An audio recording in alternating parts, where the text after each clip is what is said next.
సారా మామ డ్రింక్ తాగేద్దాం. ఏం కావాలి? 2 డ్రింక్లు పండు.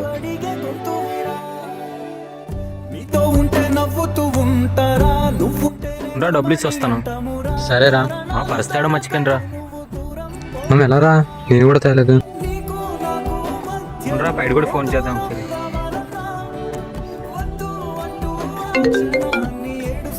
పైడి చెప్పరా అరుణ్. డ్రింక్ తాగడానికి వచ్చాను. ఒక 50 రూపాయలు ఫోన్ పే చేయరా.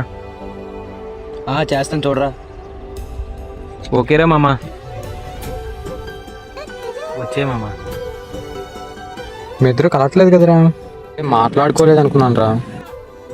కాల్ చేయగలరా? డబ్బులు బాగా పంపించాడు రా. నీకు ఒకటి చెప్తాను, గుర్తుపెట్టుకో. మనతో కలిసి తిరిగితేనే ఫ్రెండ్షిప్ అంటే అది చాలా తప్పురా.